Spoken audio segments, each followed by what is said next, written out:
So a deal has been struck that we now know that there's a lot on the table. We're talking about a $400 per month stimulus. We're talking about things for our economy moving forward. We're talking about work requirements for people on SNAP benefits and for TANF. There's a lot of things that we need to unpackage here, but the big issue is that this deal was struck. Now we're starting to hear that the GOP is pushing back and Democrats actually don't like this bill either. But what is really going on here? Well, it is no secret that this all ties to the debt ceiling, because the debt ceiling is by far the most critical and most important issue that must be resolved within the next 6 days. But what is keeping all this stuff kind of in limbo is the secret as to whether or not the GOP and Democrats even support this bill.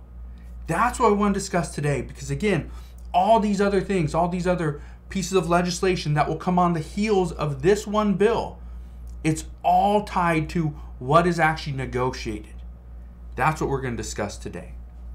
Now, this is what we know.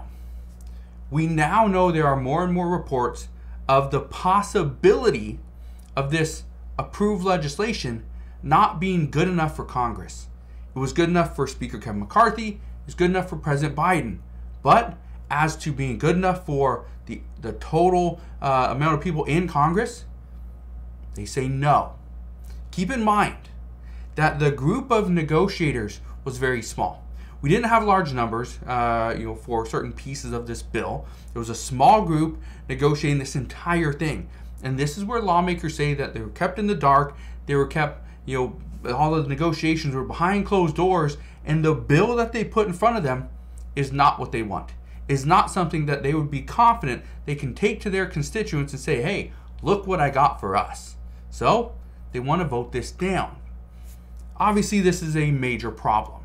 Huge problem, but it doesn't stop there. We are still getting questions on the this big package. And when I talk about big package, I'm talking about a $400 per month stimulus that is still going out. As of today, it's still going out. And that what I'm talking about is this student loan forgiveness or student loan payment pause. On average, that's $400 per month. Democrats say they will not get behind this. They will not vote yes for this bill when this was something that they said is mandatory. This has to be included. We cannot let the student payment pause expire because these people cannot go and make these payments. They can't afford to pay their credit cards, can't afford their utility bills, can't afford their car payments, can't afford their home or mortgage. And on top of all that, we're going to saddle them with an additional $400 on average per month.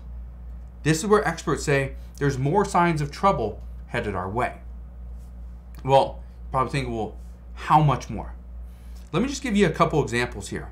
First off, today Costco executives said that customers are moving away from the pricey meat options and going towards the less expensive options. So you're seeing more beef sitting on the shelves. You're seeing more people going by chicken and going by pork.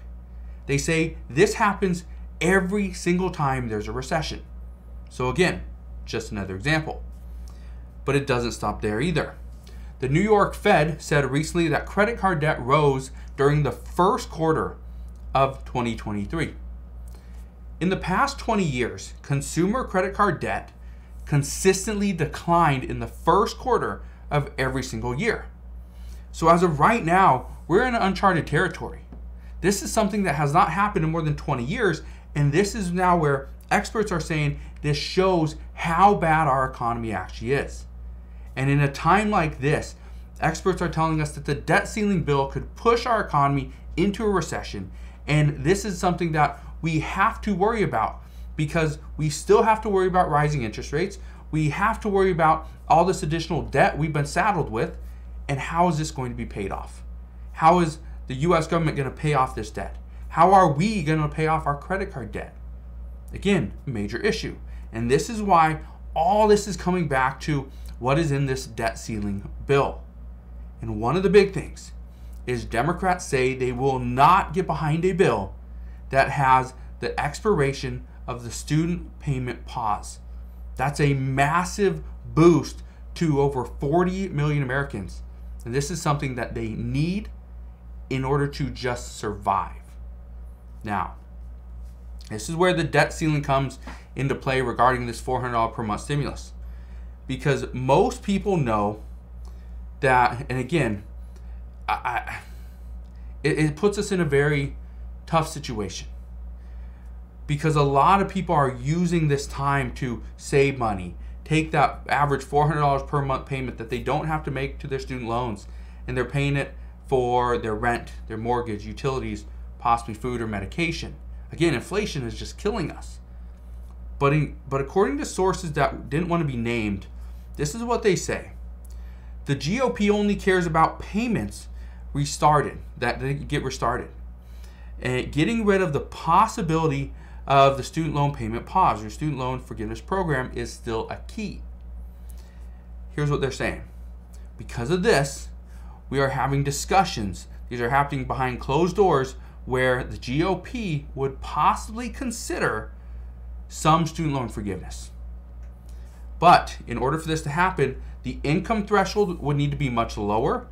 The forgiveness amount would be much lower, possibly lower than $5,000. In exchange for this, the GOP would require student loan payments to resume in September. Now keep in mind, as of right now, what's holding this up is the GOP says there's not enough cuts. So giving student loan forgiveness is actually the opposite of what they're asking. But the reason why this is potentially on the table is because if they don't give something else to Democrats, if Republicans don't give more to Democrats, then Democrats will not give them more. And what has to happen is there has to be more cuts. But it cannot be cuts to, we can't see it to Social Security, we can't see it to SNAP benefits, right? We can't see this to student loan forgiveness. But honestly, this is the one that's in question. So that's where these discussions are headed. Now, obviously by doing this, it means the average borrower would now be paying that $400 per month bill, and they'd have to start it as soon as September. This is something that they haven't done in over 3 years. But by doing this, this would get more Democrats on board. But at the same time, it could limit the amount of Republicans that vote for it. Now I want to read you this. This is from Republican Representative Dan Bishop. He said, and I quote, "It's not just that every Republican should vote against it. It's a little bit more than that. This is a career-defining vote for every Republican." And it is. This is part of the problem. Nobody wants to vote for this bill. They don't want to vote for a bill that they don't believe in. And because nobody wants to vote for a bill that they don't believe in, this is putting into question whether or not we have enough support to get this particular bill passed before this possible deadline, which again is in just 6 days counting today. Now, here's another problem. Just this morning, a group of 20 House Republicans said that they were not pleased with the bill, and they were not pleased with the way Speaker Kevin McCarthy negotiated it. They say that they were promised transformative change, but all they got was cosmetic policy tweaks that were in an attempt to appease the Democratic Party. Listen to what the GOP member Chip Roy had to say. And he is a member of the House Rules Committee. He had this to say. Listen to this, because this is interesting. He says, and I quote, "Speaker McCarthy should pull this bad bill down. We should stop taking this bill up right now, and no matter what happens, there's going to be a reckoning about what just occurred." Remember this. Speaker Kevin McCarthy had to promise certain things just to get the House of Representatives to approve him as the Speaker. So he had to promise, and he had many concessions that some said were going to hurt him in the future. Because guess what? He can be stripped of his speakership.